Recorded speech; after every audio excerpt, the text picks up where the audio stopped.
The USMCA trade agreement finally passes. I'm Marco Perri. Welcome to the Perri platform.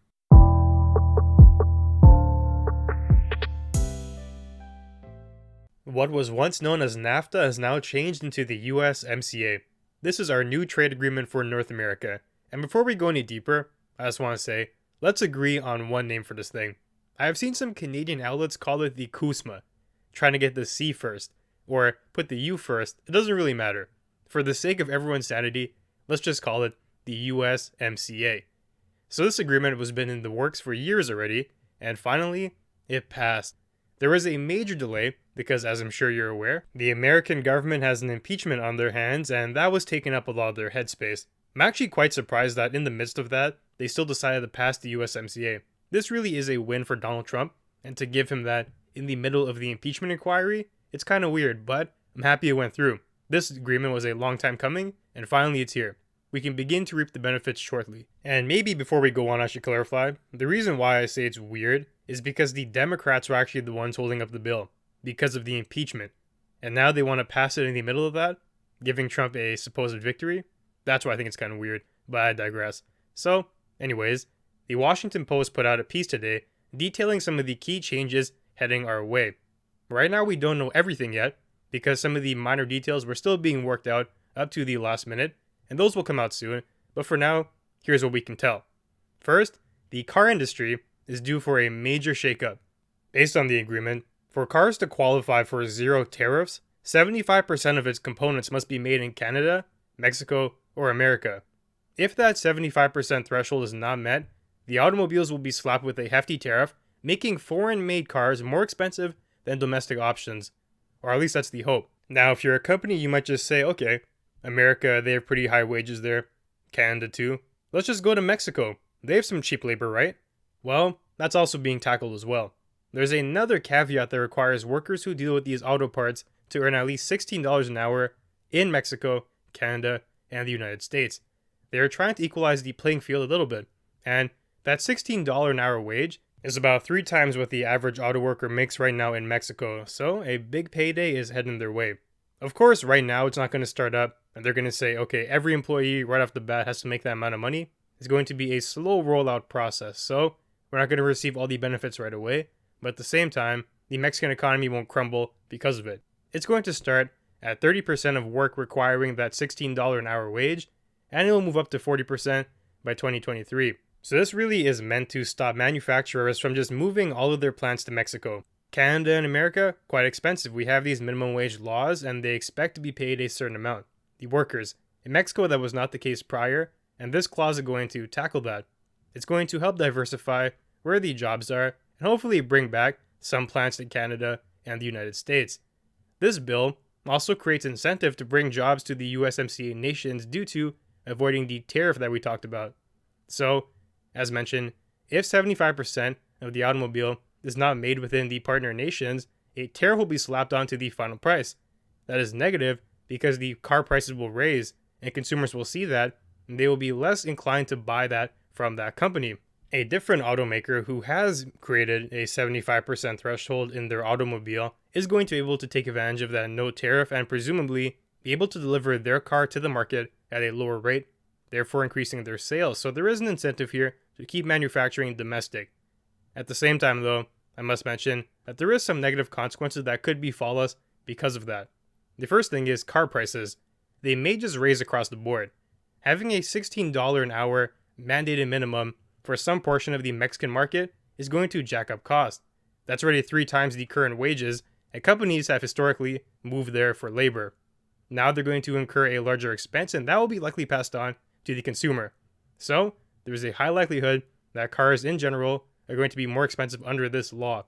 It will definitely do some good things for the economy. It will probably bring back some jobs, but your pocket individually may hurt a little bit when you're going to market for a new vehicle. Aside from that, there's also another possibility. Companies could just uproot their entire operation in North America and move to Asia. They will do that and eat the tariff if they find that the cost savings are there. If they're better off paying $3 an hour in some Asian country versus the $16 an hour with the tariff factored in, they will do it. After all, corporations only really care about the bottom line, so it's a balancing act. we have to make sure the incentive is properly calibrated to ensure that does not happen. So overall, I think this change will help Canada, especially in the auto sector. Jobs were flooding out, going to cheaper markets, and now with the incentive of the tariff and Mexico's wages going up, we could see a revitalization in that industry. So, a separate change that looks to curb companies from fleeing to Mexico is a law requiring unions. So it's not just the wages going up. The agreement includes a clause that dictates Mexico should remove barriers and make it easier for Mexican employees to unionize. This will create upward pressure on wages. If people can band together and bargain collectively, that's going to force employers to meet those demands, and as we will see, hopefully it'll bring those wages to be closer in line with those of Canada and America. Now, how do we ensure Mexico keeps their promise with this and doesn't just not do it? A committee will keep an eye on the matter, and Mexico will incur penalties if they don't meet certain benchmarks. So, the pressure is on them, and they have agreed to do it. So, that's good for Canada across multiple industries now, because the wage really was just for the auto employees, but by allowing unions to flourish everywhere, we could see wages go up across the board. Now, going on to the next change here, this might have upset a lot of farmers, and we've seen actually a lot of them voicing frustration over it. Canada has received some good benefits from the previous areas, but in this case we have to give a little bit.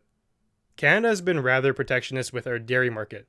The government hasn't been too keen with exposing them to foreign competition. I'm going to be honest, they've been somewhat babied, but you can make the case that it's been a good thing for the dairy farmers and the economy. Now it's going to change a little bit. So previously, we mandated how much dairy we can import so local farmers can enjoy the reduced number of rivals. They owned a large chunk of the market, and there was a restraint on the amount of new entrants who could come into it. So, in the agreement, now, Canada is reducing some of this import limit. They're going to allow more American items to enter our market. America will be able to sell more dairy products to Canada. This includes milk produce, such as ice cream and whatnot. Also, on a side note, eggs and turkey are getting the same treatment. They're going to be allowed to be sold in higher quantities as well under a separate section. So, from the Canadian consumer perspective, this actually is a good thing. More competition is going to do two things: increase the quality of the product and reduce the price.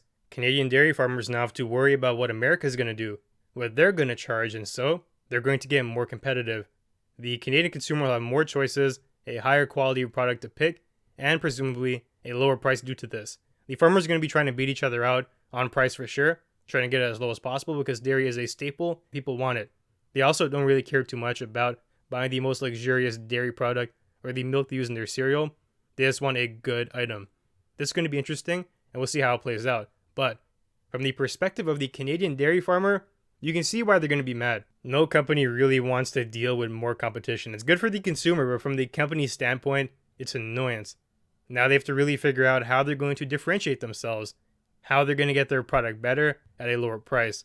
Maybe they're going to go with the buy Canadian thing, try to inspire some nationalism, or maybe they're going to make their efficiencies better. They're going to find ways to deliver you a product for a lower cost than all the American suppliers, and it's quite possible they can find an easy way to do that.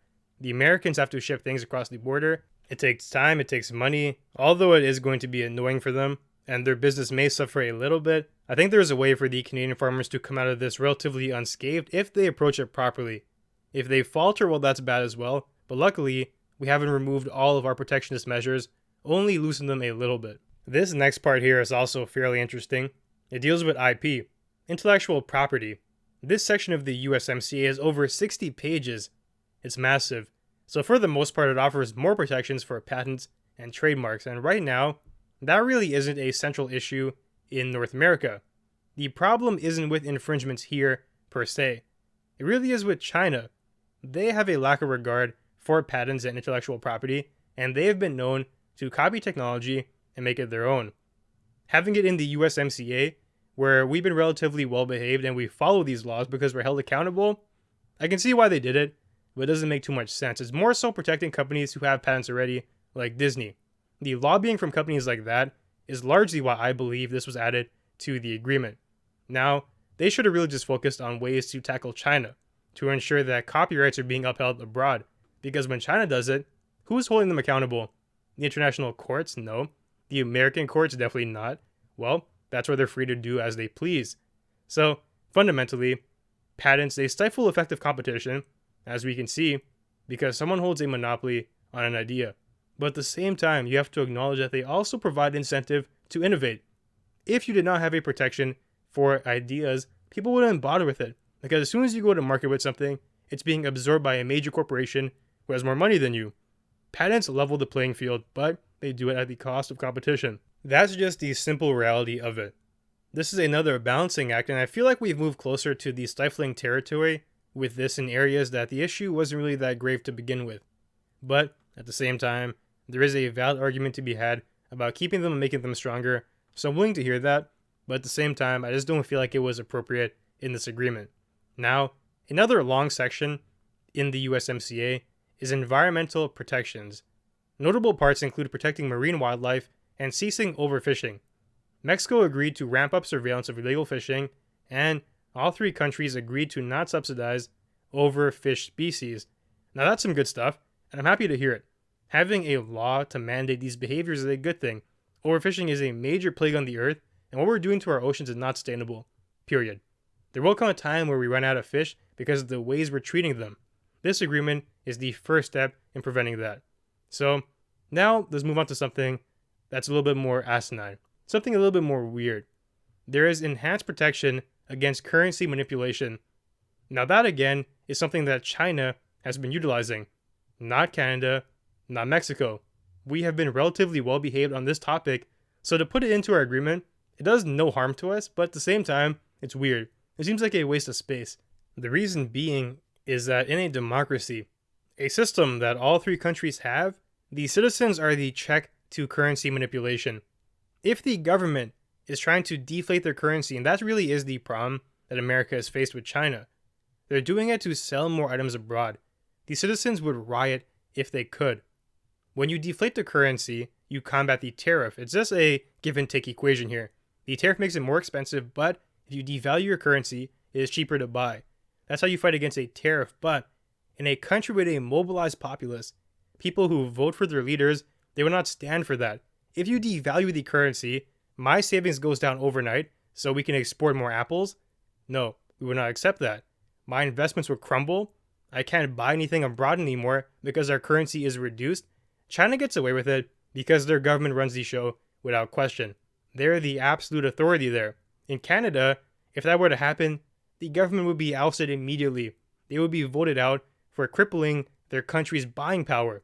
It just wouldn't happen. That would be a national scandal.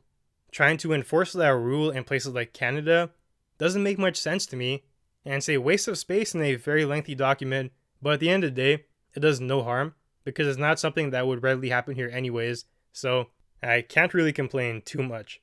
Now we get to another interesting piece of information in regards to Canada. Trudeau pushed really hard for something called Section 19. Trump was trying to get rid of it, but Trudeau held firm and he got his way. Kudos to him. This section essentially allows another member country to challenge someone else over anti-dumping and countervailing duties. So fancy words there, but basically this deals with tariffs. Anti-dumping is a reaction, and you use a tax typically, when a country is putting goods into a market and the country who's receiving it feels like it is priced below fair market value. In other words, the country is trying to dump their exports into your market and crush your domestic supply. In a dispute like that, the countries typically had to go through the American court system before, but with this clause, you set up a panel of representatives from each country and they debate the issue like that. This is a fairer way to handle any potential issues because the process is streamlined and you could say less tiresome than going through the American court system. So there really is a bunch of details within the agreement and things still to come, but this highlights some of the main articles within it. I think it's relatively mutually beneficial. Canada wins some, we give up in others, and overall, this should really help all member nations. Nobody is truly getting shafted. If we feel like it doesn't really benefit us, well, in 6 years we have a chance to overturn it. All the countries will meet again and review the document. If even one person wants out, the deal is finished. But if we like it, if we think it's good for us, we can renew it for 16 years and 16 more after that. I must say though, I do think mistakes were made near the beginning of the planning phase. At that point, Trudeau somewhat isolated himself from the table and allowed Mexico and the US to cover much of this agreement bilaterally. Canada was having issues, we wanted certain things that weren't being discussed, and we kind of hid away from it. I have no doubt that Canada could have gotten better terms if we played this strategically from the start. We were almost strong-armed into signing it by the end of it.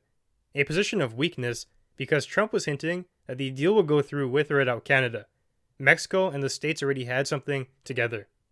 Being left in the cold would be a disaster for Canada, so we didn't have many choices. We had to join in now on the terms that were preset for us.